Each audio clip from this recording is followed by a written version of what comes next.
This one was completely my fault. Last week, Lady Luck decided to finally throw me a bone. I was cruising through the stunning Pyrenees, soaking up those epic mountain views, when guess what?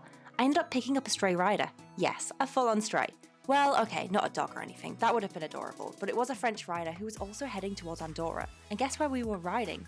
The Tet, which is a Trans-Euro trail. No big deal, right? But here's the thing, this rider, they were a lot more confident than me off-road. Like, I was over here trying not to hug every tree and wobble into almost every rut, and they're just zipping along like they're on a Sunday stroll.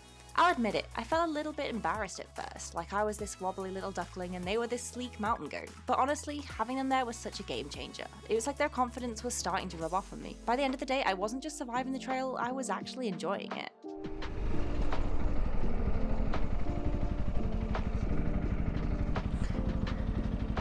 We were meant to go up there.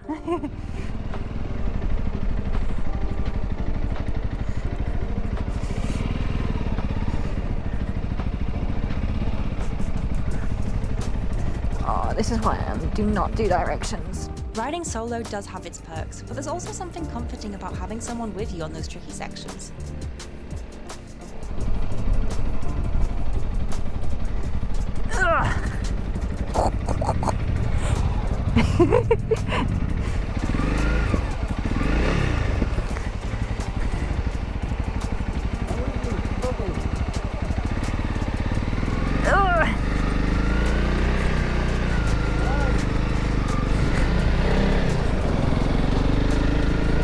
Oh mate, he's standing up, I'm sitting down as long as I possibly can.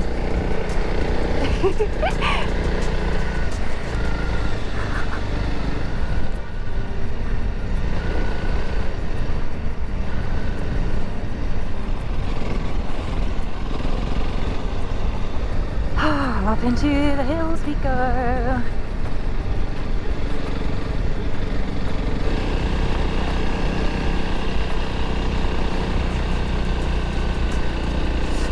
Oh my god, I'm barely talking because it requires so much concentration.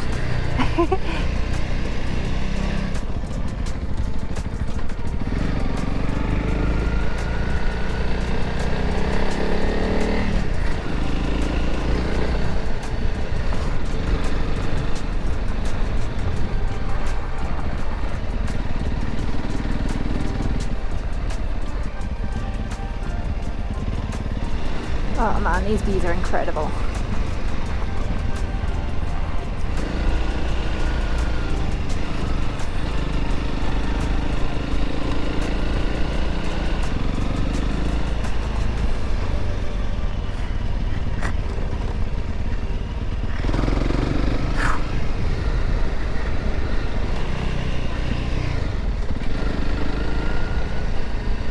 Oh man, just trying to catch my breath.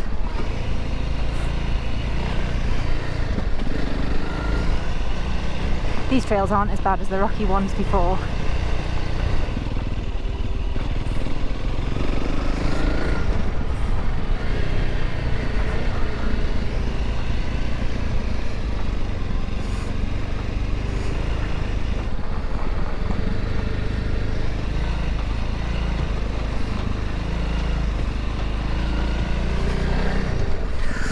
Golly golly gosh.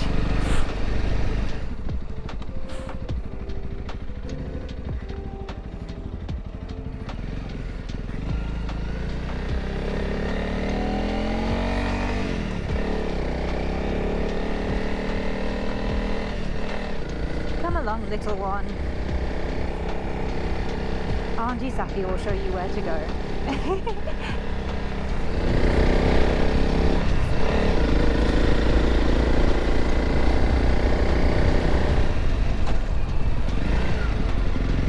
Ah, lizards! Now when it came to this section of the Tet, it was so much different from the last few days. The trail itself was a lot more popular, which meant that it was a bit more worn in, and honestly, it was a little bit easier to ride. After struggling through some less than advantageous terrain earlier in the week, it was kind of nice just to cruise along for a change. But let me tell you, the views absolutely stole the show. It was hands down some of the best views I'd seen so far, and it was some of the best views I'd see throughout the entire trip. I think my bike is hot. I felt the heat coming from the exhaust. Or maybe it's in my head, I don't know.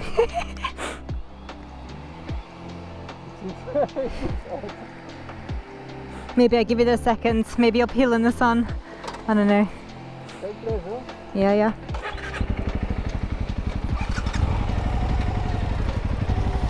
Up to you.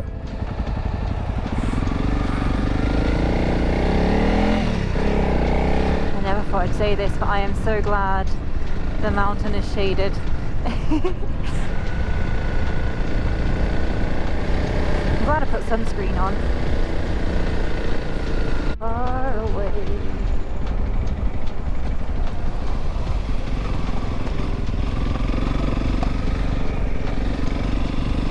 Up into the mountains we go again. Now that we've had ample deheating time.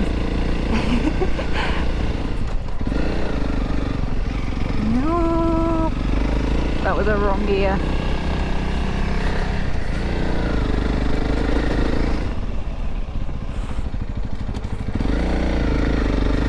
Second gear.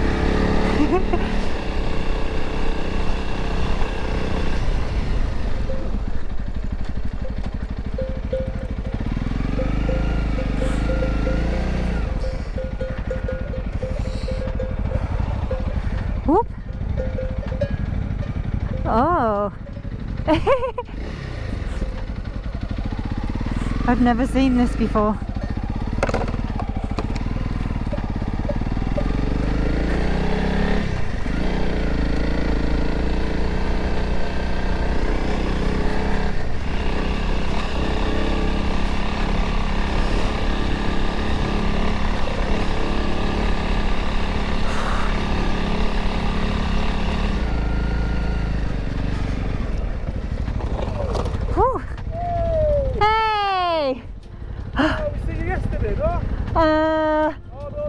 No, different bike.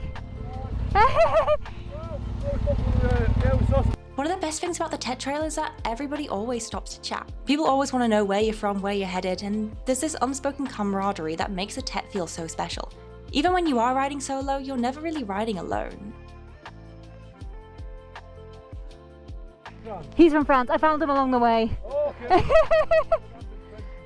Well, it's like better than riding alone, isn't it? And falling off a cliff, so... No, it's good. Where are you going? Are you coming to TET? Yes.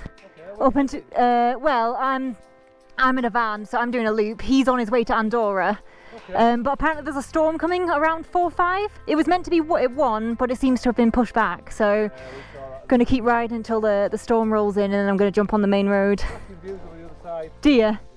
Brilliant. All right, Take care. Bye.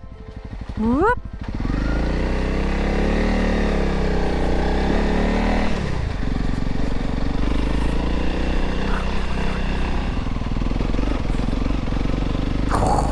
That was scary.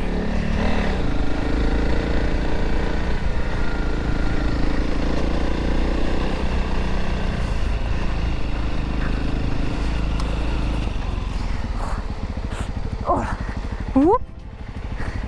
Oh, not again. Oh, that breeze is so good. Throttle on. Ooh.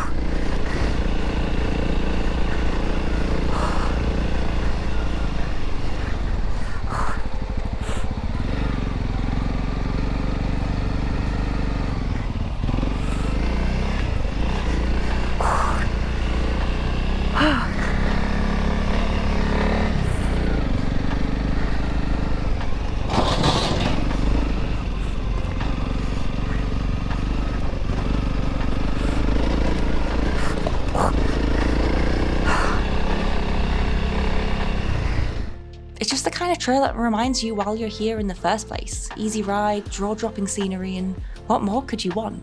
As the day went on, I could start to feel that little shift in the air, you know? When the light gets a little bit softer, the wind picks up a little bit, and you just know the storm is on its way. However, looking at the sky, it still seemed to be really clear, and so I felt like I still had maybe an hour or two until the storm rolled in. And we are back to paved roads. And where is my water? Golly gosh. Whoop. Nearly back to paved roads. Ding donk.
Gently, gently down the hill we go. I think I am going to call it after this because I'm getting tired.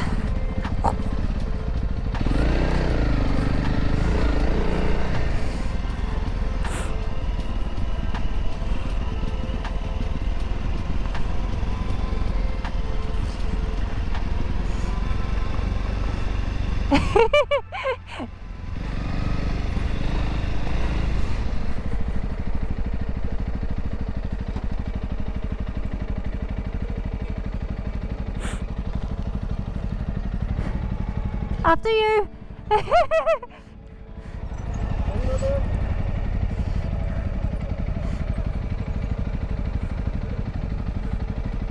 I do not.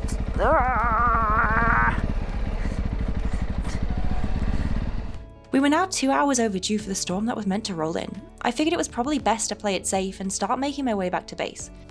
I decided to play it safe. I'd finish off this section in about half an hour and then I'd start making my way back to base. Now base was about an hour away and so I decided it was a perfect time to start wrapping things up since we were heading towards 5 PM.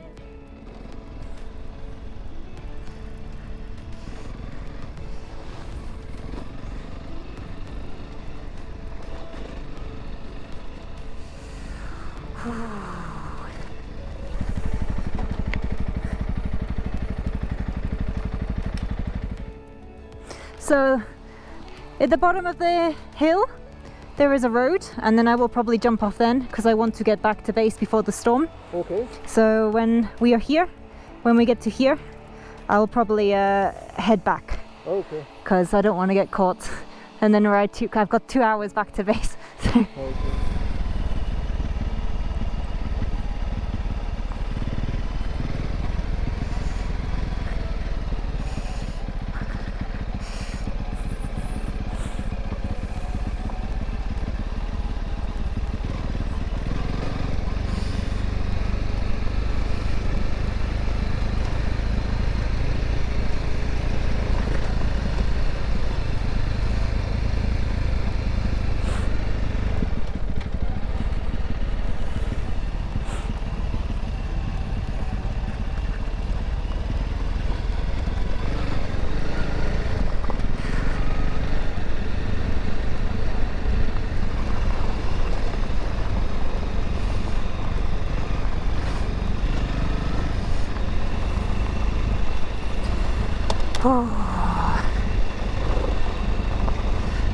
This section's actually quite a bit scary because I feel like the back wheel is like going a different angle to the front.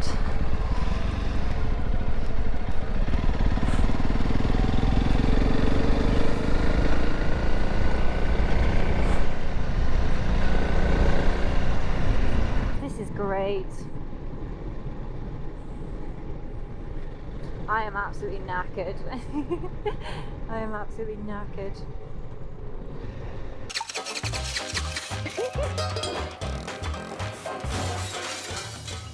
This one was completely my fault.